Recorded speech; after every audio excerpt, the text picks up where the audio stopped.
Terima kasih Tuhan, ini doa kami. Kami siap merenungkan firman-Mu di dalam nama Yesus. Haleluya. Sama-sama katakan amin. Silakan dulu kembali.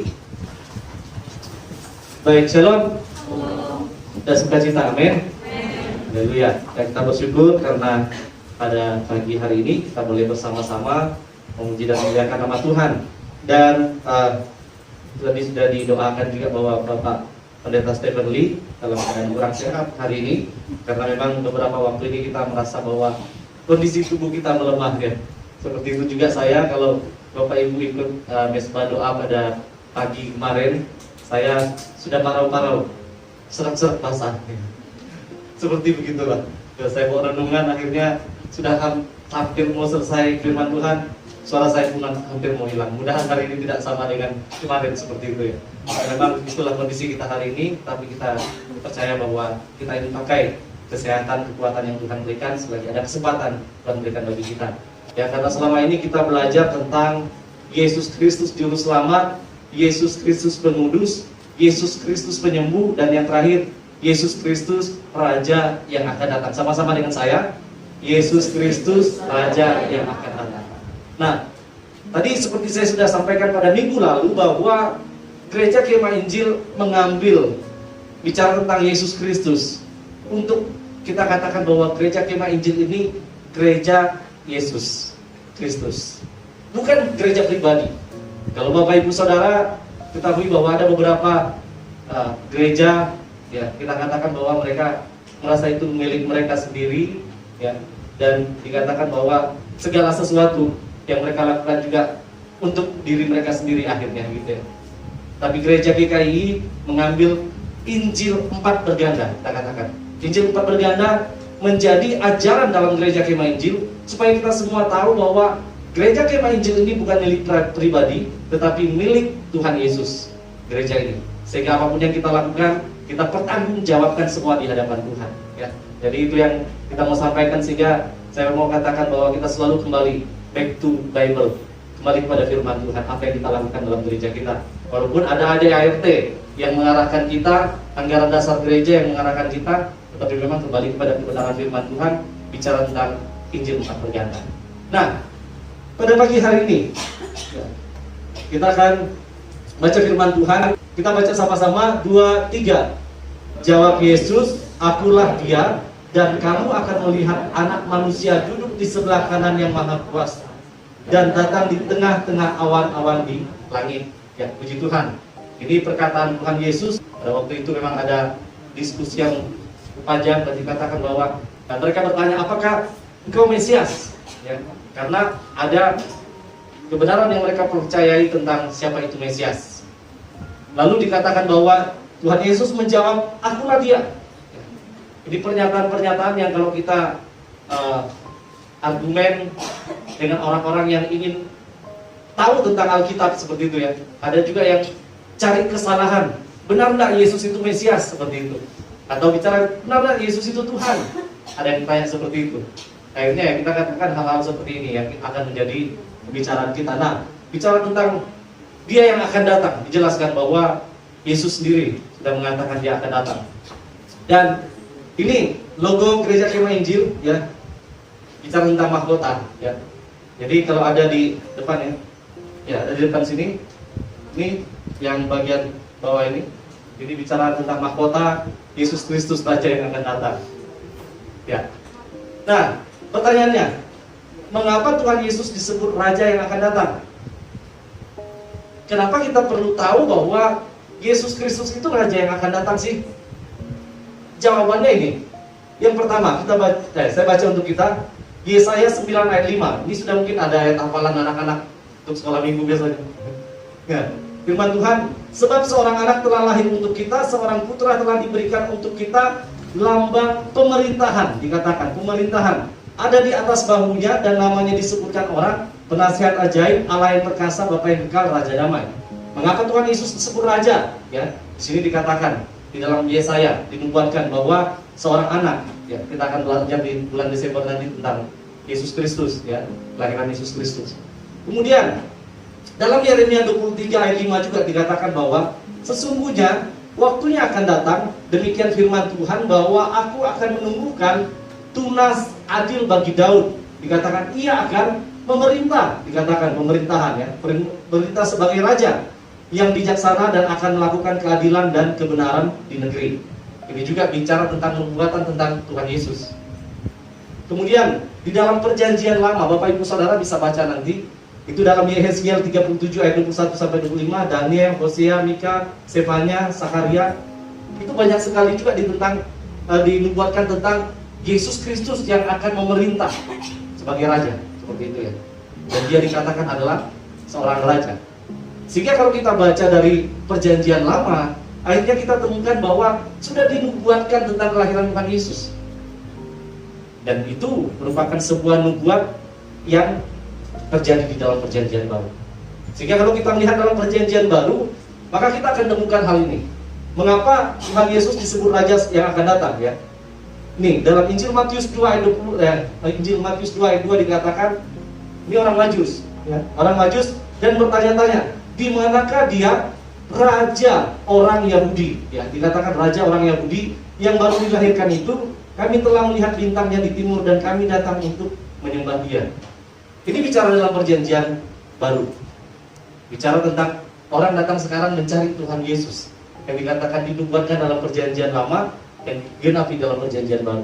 Kemudian dalam Matius 21 ayat 5 juga dikatakan bahwa katakanlah kepada putri Sion, lihat apa? Rajamu, dikatakan rajamu datang kepadamu, ia lemah lembut dan mengendarai seekor keledai beban yang muda. Ini juga bicara tentang Tuhan Yesus ya. Di dalam perjanjian baru bahwa dikatakan bahwa dia rajamu.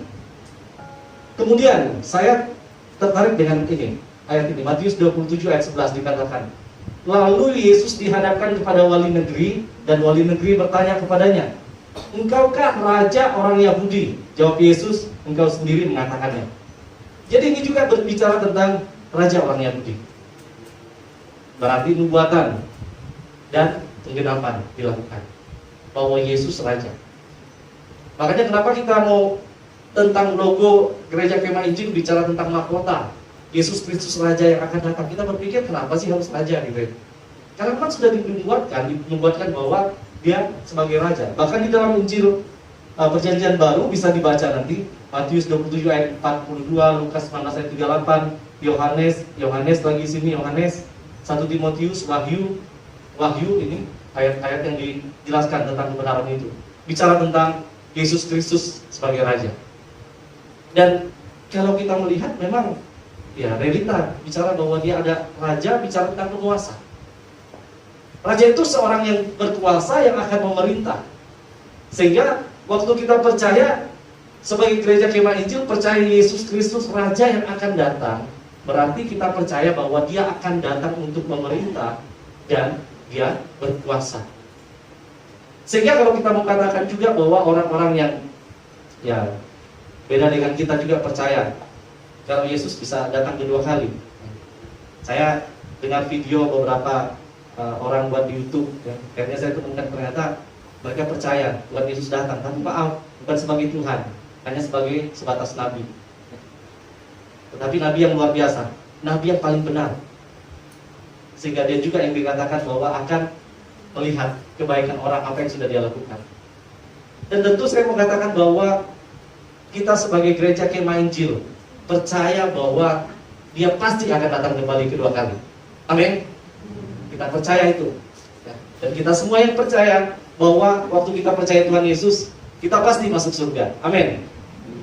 Nah, terus sedikit aminnya. Di malaikat lihat dicatat loh. Semua kita percaya masuk surga. Amin. Amin. Ya. Pertanyaan kedua, siapa yang mau duluan ke surga? Pikir masing-masing gitu. Ya. Memang ini bicara tentang Yesus Kristus, bahwa kebenaran ada di dalam pribadi Yesus. Sehingga senantiasa kita terus memandang kepada Tuhan Yesus.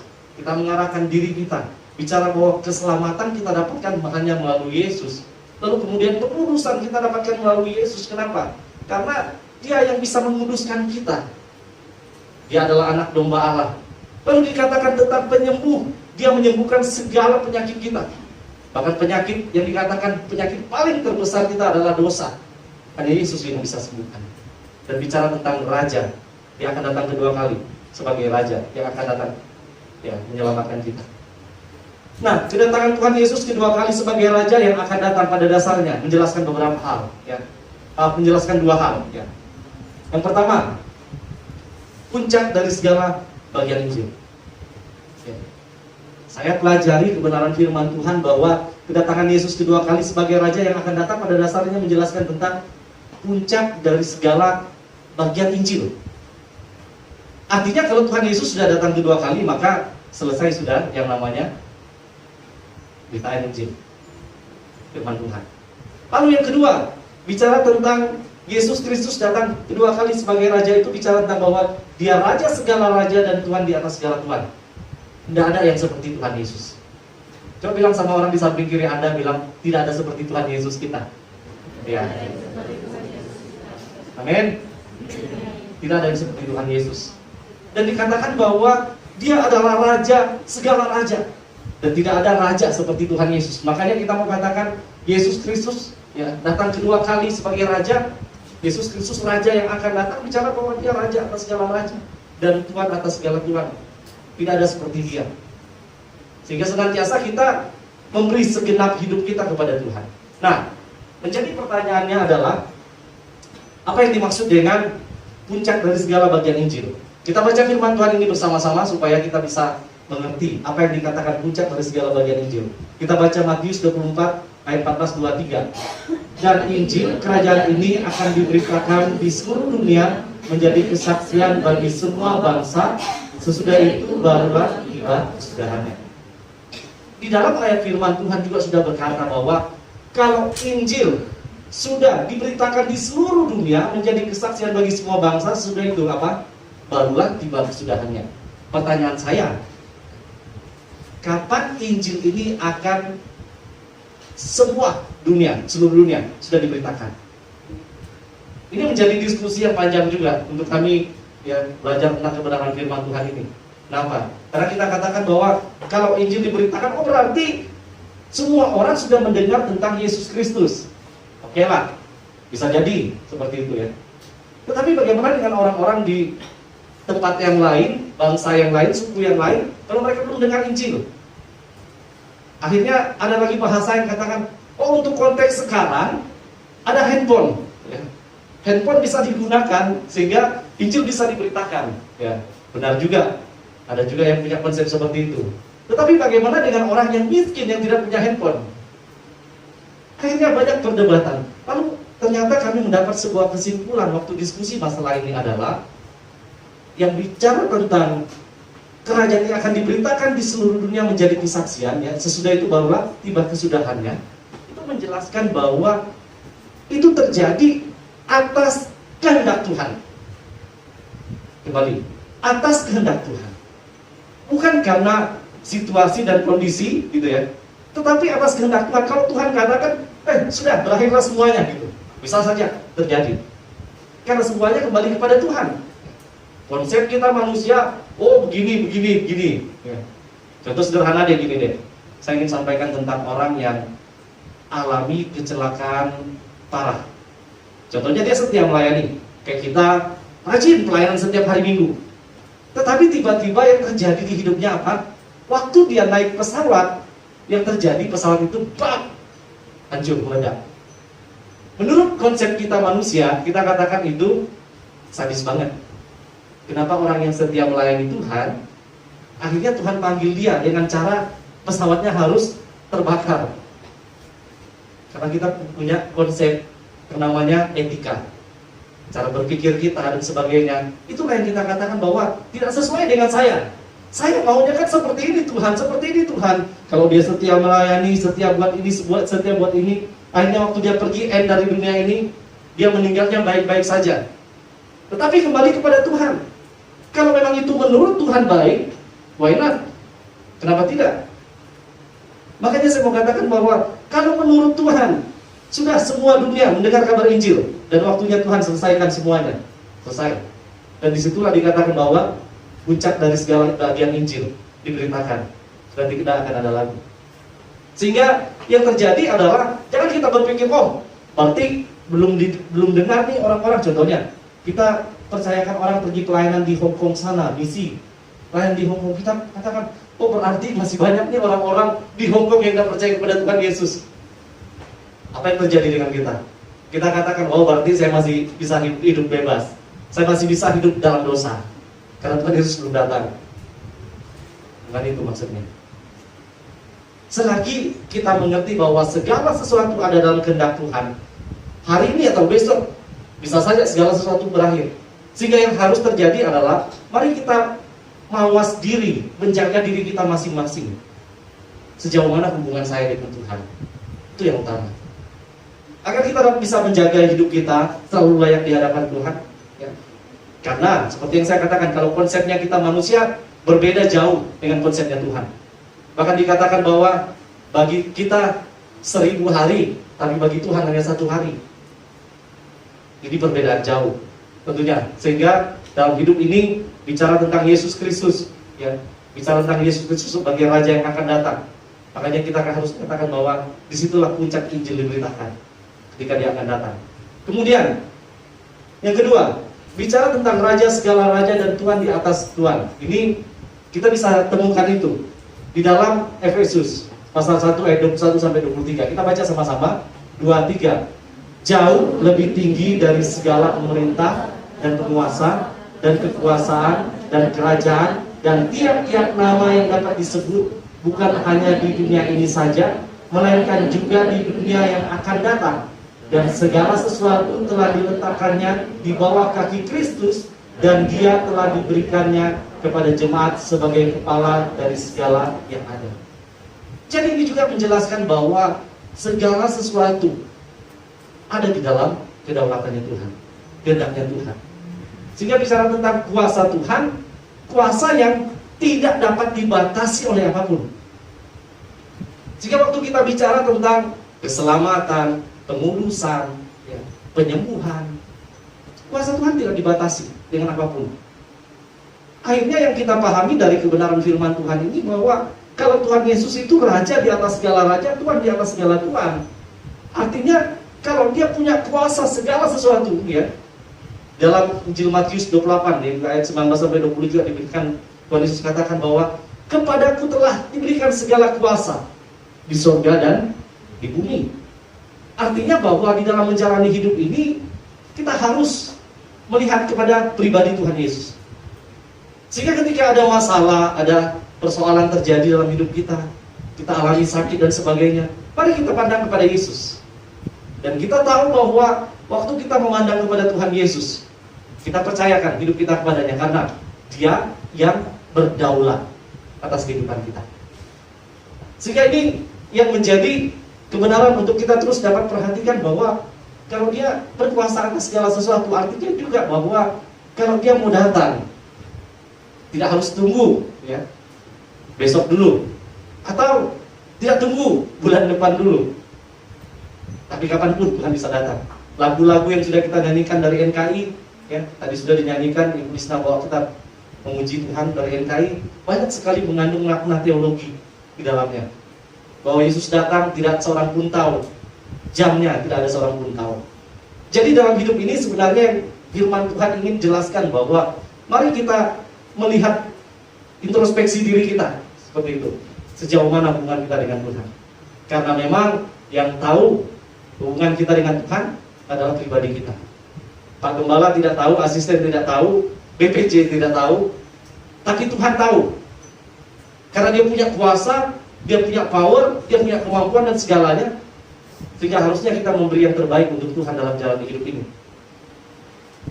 Dan inilah yang dikatakan bahwa kalau Yesus datang kedua kali, dikatakan bahwa itulah puncak Injil, akhir dari segalanya, pemberitaan Injil yang kita sampaikan. Lalu juga bicara tentang Dia Raja atas segala raja. Saya sampaikan juga beberapa waktu yang lalu bahwa ada orang yang bertanya kepada saya, kenapa sih orang Kristen harus pergi menginjil, harus beritakan Injil, harus setia melayani di gereja dan sebagainya? Apakah yang akan didapatkan setelah kematian? Saya bilang, kalau yang kami dapatkan, kebenaran firman Tuhan menjelaskan bahwa ada kebahagiaan yang abadi kita dapatkan. ada kehidupan kekal yang Tuhan berikan. Itu yang kami dapatkan, saya bilang. Loh, kan kalian capek-capek melayani, kalian capek-capek pergi menginjil, kalian tidak dapat apa-apa, katanya gitu ya. Saya bilang ada. Yang berikutnya kami akan mendapat mahkota kehidupan yang tidak dunia berikan, tetapi Tuhan akan berikan.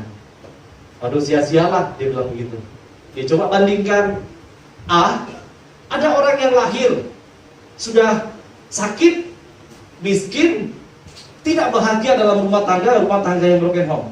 Lalu B, ada orang yang lahir sehat, cakep, cantik gitu ya, kaya, bahagia dalam keluarga karena suami istri, orang tua menikmati kebahagiaan.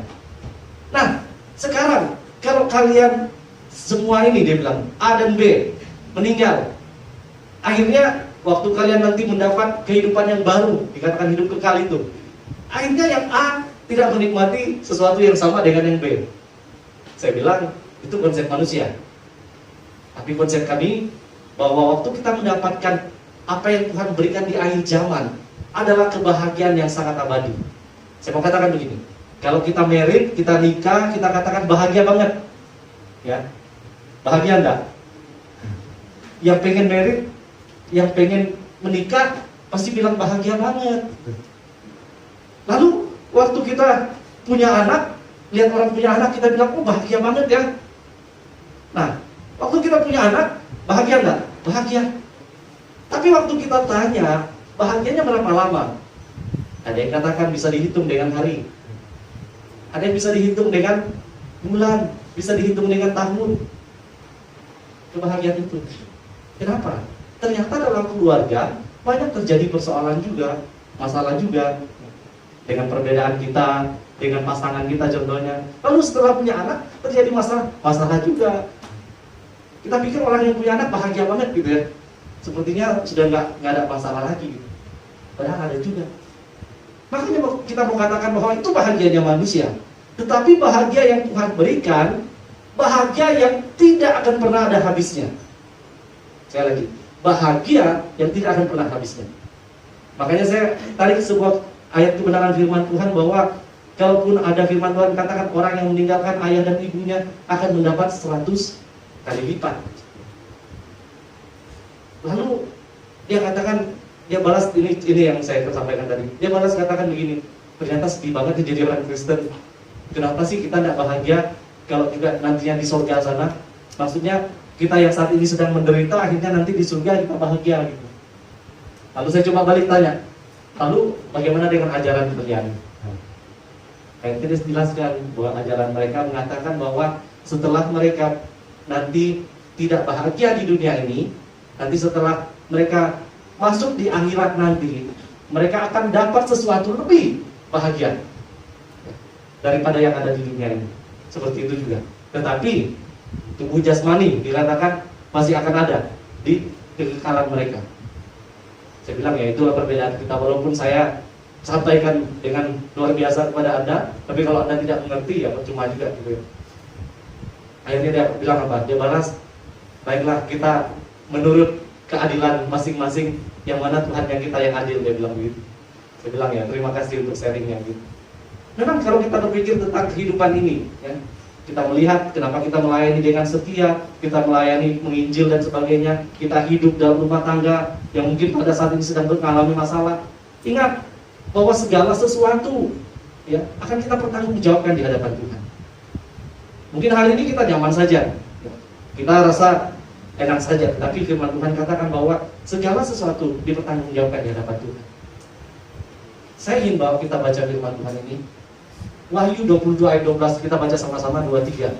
Sesungguhnya aku datang segera dan aku membawa upahku untuk membalaskan kepada setiap orang menurut perbuatannya. Tuhan datang segera, katanya di dalam Wahyu 22 ayat 12, bahwa dia akan membawa upah untuk membalaskan kepada setiap orang menurut apa? Perbuatannya. Artinya apa yang kita tabur hari ini, apa yang kita berikan hari ini, mungkin terkadang tidak sesuai dengan yang kita harapkan. Kita berikan sesuatu kepada orang, kita harap dia melakukan hal ini, tetapi yang terjadi tidak seperti itu. Tapi firman Tuhan katakan bahwa waktu kita melakukan yang terbaik untuk Tuhan, kita kasih satu gelas air minum, ya air putih, air jernih ya, untuk orang saja, dikatakan kamu sudah melakukan yang terbaik untuk Tuhan. Coba bayangkan, waktu Anda melakukan sesuatu yang baik, tetapi dibalas dengan hal yang tidak baik, contohnya, apakah Anda akan marah? Apakah Anda akan mengeluh sama Tuhan?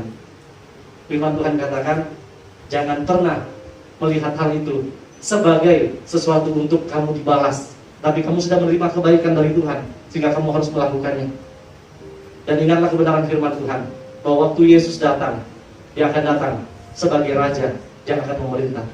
Ya, nanti kita juga akan belajar banyak tentang hal ini, bahwa bagaimana Yesus datang sebagai Raja. Nanti kita juga akan bicara tentang milenium itu apa. Ya, nanti kita akan belajar banyak tentang hal ini, menjadi kebenaran firman Tuhan selama bulan Oktober dan November. Kalau masih terus berlanjut, kita akan belajar firman Tuhan ini. Dan tentunya ini yang akan terus menjadi perhatian kita, supaya kita mengenal gereja Kemah Injil lebih dalam. Mungkin ada Bapak Ibu Saudara juga yang sudah mengenal dan sudah belajar tentang hal ini, tetapi saya ingin terus membawa kita belajar firman Tuhan ini agar kita semakin ditemukan dan semakin kuat menjalani hidup ini bersama dengan Tuhan. Bagian terakhir firman Tuhan ini berkata bahwa kita harus senantiasa setia kepada Tuhan. Ini pertanyaan, bagaimana pikiran dan perasaan kita sewaktu merenungkan peristiwa-peristiwa kedatangan Tuhan Yesus kedua kali sebagai Raja? Ya. Ini pertanyaan untuk kita semua, dan kita semua yang bisa jawab itu. Kira-kira bagaimana pikiran dan perasaan kita sewaktu merenungkan peristiwa ini? Ketika Tuhan Yesus datang sebagai Raja, apakah kita siap? Apakah kita tidak siap? Kita sendiri yang tahu itu. Oleh sebab itu, mari kita senantiasa terus berserah kepada Tuhan dan senantiasa percaya kepada Tuhan Yesus. Dan kita tahu bahwa hanya Tuhan kekuatan dalam jalan hidup ini, sebab segala kuasa ada di tangannya. Dan kita percaya bahwa apapun yang terjadi tidak akan menggoyahkan kita mengiring Tuhan. Mari kita berdoa. Terima kasih Tuhan Yesus, kami bersyukur buat kesempatan pada hari ini. Kami boleh bersama-sama belajar kebenaran firman Tuhan yang kembali mengingatkan kami tentang Yesus Kristus sebagai Raja yang akan datang. Biarlah Tuhan akan tolong kami semua. Kami diberikan hikmat kekuatan untuk mengerti kebenaran firman Tuhan ini. Terlebih kami terus dapat menjaga hidup kami dengan layak di hadapan Tuhan, karena kami tahu bahwa hanya Tuhanlah kekuatan kami, Tuhan pengharapan kami. Dan biarlah dalam menjalani hidup ini kami terus dapat mengawas diri kami, bahwa kami senantiasa terus melihat kepada pribadi Yesus yang senantiasa dimuliakan di dalam kehidupan kami. Hamba sudah berhenti menjelaskan firman-Mu Bapa, namun biarlah Roh Kudus-Mu yang akan menjelaskan dengan lebih detail kepada setiap pribadi kami. Dan pada saat ini Tuhan, kami juga akan bersama-sama untuk makan dan minum dari perjamuan kudus. Tuhan layakkan kami agar kami juga boleh makan dan minum dari perjamuan kudus dengan kekuatan dan hikmat yang Tuhan berikan, sehingga kami dapat mengerti arti dari kebenaran dan perjamuan ini ya Tuhan. Terima kasih Tuhan, ini doa kami. Dalam nama Yesus kami berdoa, haleluya. Amin.